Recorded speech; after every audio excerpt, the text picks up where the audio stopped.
Toute la journée, moi, je fais de la musique, mais du coup, j'ai pas le temps d'essayer tous les trucs que je vois passer sur Internet. Ah ben, on va tester ça ensemble. Bonjour et bienvenue à l'Académie du Grand Son, je suis Gérald. Et moi c'est André et ça c'est un haut-parleur de guitare. Aujourd'hui on va donc vous proposer une technique d'enregistrement de guitare électrique de Nolly Get Good, qui est un producteur surtout de métal ou de gros rock bien bourrin. Cette technique permet d'obtenir des guitares un peu plus mixed ready, que tu peux juste lever ton fader et que la guitare sonne tout de suite bien dans ton mix. Donc on va t'expliquer de quoi il s'agit et te montrer qu'est-ce que nous on a fait comme exemple. En fait, c'est une technique qu'on n'a jamais utilisée. On en a entendu parler, mais on l'a jamais testée. Parce qu'on voulait lancer une nouvelle série. C'est un petit peu, tiens, on voit des trucs un peu farfelus ou rigolos passer aussi bien sur YouTube, sur Internet, n'importe. On se dit, bah, tiens, ce serait l'occasion de tester, voir ce que nous on en pense, si on trouve que c'est cool ou si c'est un peu bof. Ouais. Donc on a vu cette technique passer, on va vous expliquer le principe et on va la tester ici au studio pour voir si on trouve que ça marche ou pas. Il y en a d'autres qui peuvent être faits comme ça. Peut-être que vous connaissez des techniques rigolotes, comme, je sais pas, moi, chanter dans un seau pour avoir un son, je sais pas, différent, un son de seau. Enregistrer un solo dans les montagnes. Par exemple, mais vous nous payez les tickets. C'est ça, pour un écho naturel, par exemple. Donc si vous avez des trucs très cool que vous connaissez, vous avez déjà vu, vous dites tiens, on m'a parlé de ça, j'aimerais tester, mais est-ce que les copains de l'Académie du Gros Son pourraient pas tester ça à ma place? Eh ben, envoyez, mettez ça en commentaire et on verra, on teste cette nouvelle série. On espère que ce sera pas le numéro 1 voilà, et le dernier. Le numéro 1. Si ça vous plaît, ben, on en fait d'autres. Avant de commencer, si vous êtes nouveau sur la chaîne, eh bien bienvenue. Yes. Je vous invite à liker la vidéo, ça, que vous soyez nouveau ou pas, parce que ça nous aide et ça c'est cool. Si vous trouvez l'ensemble du contenu qu'on propose cool, ben, abonnez-vous, comme ça tous les mardis à 18h dès qu'une vidéo sort, eh ben, vous êtes au courant. Et la troisième chose que je vous propose de faire, c'est d'aller sur notre site. Et parce que là-dessus, en fait, tu peux aller sur l'onglet merch et acheter ce beau mug AGS. Oui. C'est vrai, il y a des t-shirts. C'est pas ça que t'allais leur parler, mais c'est bien aussi. Non, parce qu'on n'en parle jamais en fait. Non, mais c'est vrai, il y a ça. Voilà. Mais aussi, surtout, si vous voulez avoir des cadeaux directement gratuits, il suffit de vous inscrire sur notre mailing list. Pour ça, vous allez sur l'academiedugrosson.com/bonus, le lien est dans la description. Vous rentrez votre petit email et directement vous recevez un petit mail de bienvenue avec plein de cadeaux. Dessus, on a un guide d'achat pour le home studio si vous commencez ou si vous voulez racheter du matos, un tableau des fréquences qui est assez cool pour savoir par rapport à un instrument quelle fréquence enlever booster, que vous pouvez aussi trouver dans le merch en fait. Vous pouvez vous en faire un beau grand poster pour le mettre au-dessus de votre lit et tous les soirs réviser vos classiques.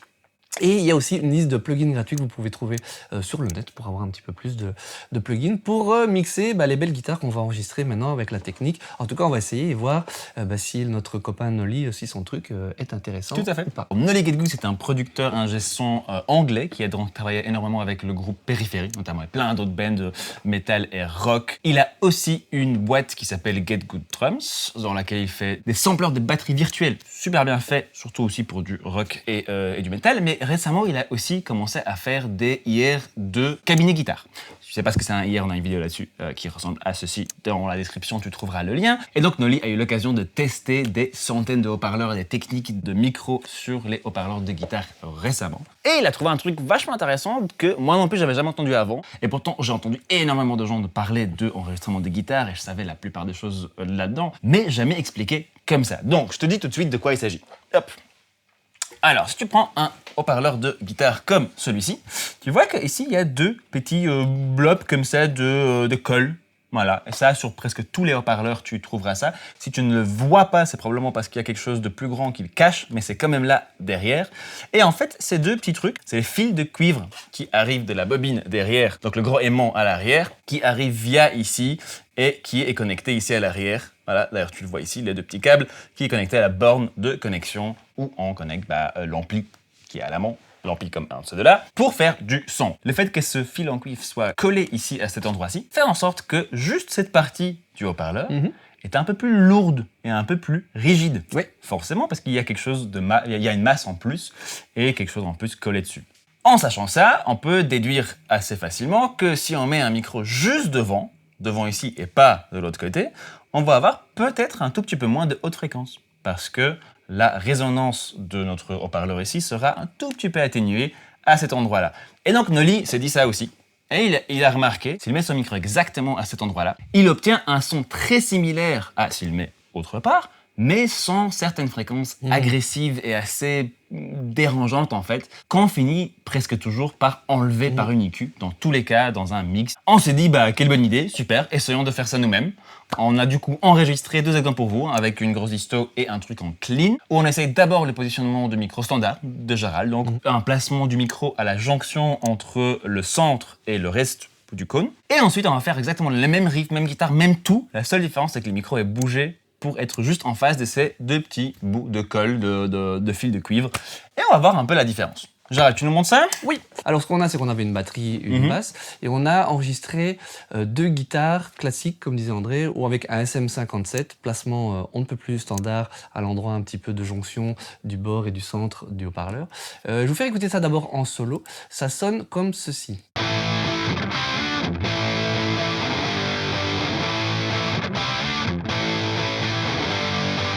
Donc c'est des guitares typiques qu'on dit au gain. Lui utilise ça parce que forcément c'est typique dans le métal, il y a beaucoup de distorsion, de saturation. Et quand il y a beaucoup de saturation comme ça, on retrouve un peu toutes les fréquences, et toutes ces fréquences super agressives, souvent qui gênent. On a doublé les guitares parce que c'est un contexte qui est plus courant dans ce genre d'arrangement, dans ce genre de son de guitare. Souvent on aime bien doubler pour avoir un gros son de guitare. Et donc ça renforce encore plus ce côté agressif. Alors ensuite, ce qu'on a fait, c'est que André a rejoué exactement la même chose. Et là, effectivement, j'ai déplacé le 57. Il est à la même distance, exactement. Mais au lieu d'être positionné au premier endroit, je l'ai mis devant ce fameux petit point de colle qui rigidifie le cône. Et ça sonne comme ceci.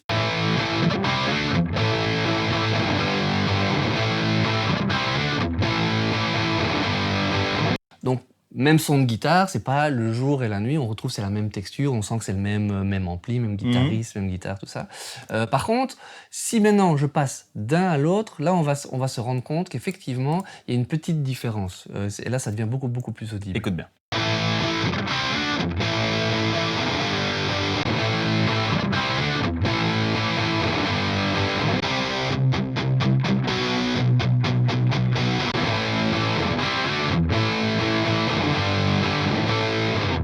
C'est assez marquant, hein. C'est assez flash. Donc, c'est juste un petit déplacement de micro et tout d'un coup, on a un son qui est beaucoup plus dark, moins agressif, qui est moins dans l'ensemble. Et en fait, dans ce genre de musique, enfin dans ce genre de son, ce sera beaucoup plus facile à mixer et à intégrer parce que ça va prendre beaucoup moins de place. Alors évidemment, le piège, et c'est un peu ce que Noli dit là-dessus, c'est que forcément quand on entend celui avec plus d'aigus et d'agressivité comme ça, c'est plus excitant. Donc on trouve que c'est... On se dit, bah oui, non, mais il est quand même mieux l'autre. L'autre est un peu dark et manque un peu d'agressivité. Un peu étouffé en comparaison. Ouais. C'est ça, oui. Surtout, c'est flash surtout si on passe d'un à l'autre. Yes, bien sûr. Mais en contexte, quand on va le mettre dans un morceau, ça va se mixer beaucoup plus facilement. Il va falloir moins le charcuter. Et qui dit moins d'EQ, moins de charcutage, moins de risque de problèmes de phase et ce genre de choses. Surtout sur ce genre de son rempli en fréquence. Il y a beaucoup de choses. Donc, en fait, sur un son, moins on fait en mixage et moins on risque d'avoir de problèmes. Effectivement, déjà, la première conclusion de notre crash test, parce que c'est un test, puisqu'on l'avait jamais fait avant, c'est effectivement, il y a une grosse différence, ça marche. Ce qui dit n'est pas bête, c'est pas une légende. Non. Voilà, c'est ça. Donc maintenant, mettons ça avec notre basse et notre batterie pour voir un petit peu comment ça donne. Un petit truc ici, on a monté un tout petit peu la deuxième guitare la plus dark. Ouais. En volume, 1 dB et demi, parce que on voulait pas que tu aies l'impression qu'elle va juste moins fort, parce qu'il y a moins ces fréquences qui attirent l'oreille. On les a balancées un tout petit peu, c'est pour ça que tu vas peut-être avoir un peu plus de oomph, un peu plus d'assise, c'est normal. Voilà. Allons-y, écoutons en contexte.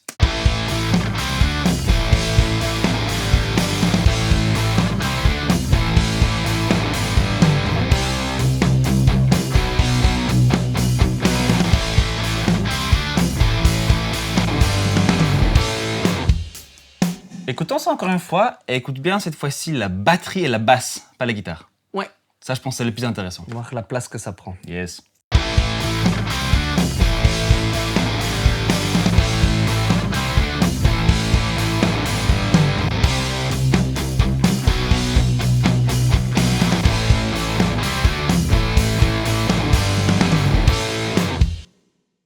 Pour moi, il n'y a pas photo. Hein. Ouais. C'est la deuxième guitare, c'est ce que j'aurais fait comme EQ sur la première guitare. C'est ça se place beaucoup plus naturellement. Après, voilà, on peut préférer ou pas, mais je trouve que c'est un truc très intéressant si on veut chercher une guitare qui va directement bien se placer dans un mix et dans un ensemble. Donc, Je pense qu'on peut valider sa technique. Je pense que je vais essayer ça avec le prochain groupe qui débarque. Nice. On s'est dit aussi dans notre réflexion, on l'a testé, c'était cool, ça, voilà, ça marche bien, c'est validé. On s'est dit aussi, oui, mais ça c'est des grosses guitares métal, ouais. voilà. Est-ce que ça peut être aussi intéressant simplement si on prend un son plus clean et une guitare un peu claquante? Est-ce que ça fait un peu le même taf et on a refait la même? Est-ce que ça fait peut-être l'effet inverse, d'enlever un truc utilisable? C'est ça, oui, voilà, exactement. Parce que c'est aussi un peu le danger. Et on a changé de guitare et changé d'ampli. Donc c'est évidemment, forcément, ça a complètement un autre son. Écoute. Donc d'abord la version position micro classique, je dirais. Donc on va écouter et passer d'un à l'autre. On va commencer par le classique et puis passer sur la version que je vais appeler dite de Noli.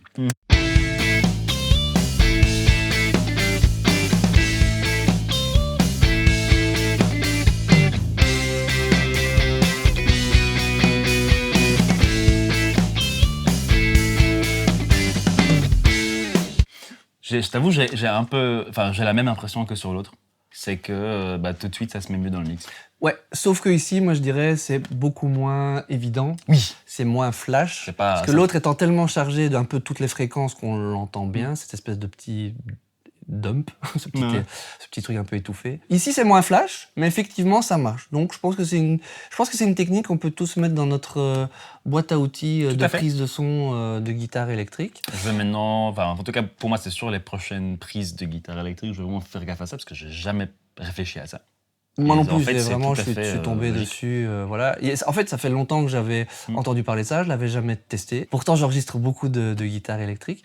C'était l'occasion. Donc, si vous avez trouvé ça cool, vous nous le dites en commentaire. S'il y a des techniques comme ça, un petit peu rigolotes que vous connaissez et vous voulez voir un petit peu ce qu'on en pense, envoyez, on va tester. Peut-être pas donc partir dans les montagnes parce que ça, effectivement, ou alors vous nous payez le billet, mais voilà. Et pour peut-être mettre un ampli sur le toit du studio.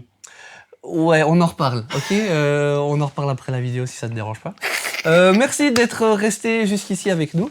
On espère que ce truc, comme tous les autres trucs, pourront vous aider à mettre ça dans votre petite valise de preneurs de son, preneuses de son, de réalisateurs, réalisatrices. Et maintenant, vous savez ce qu'il vous reste à faire, comme d'habitude, c'est de faire de la musique.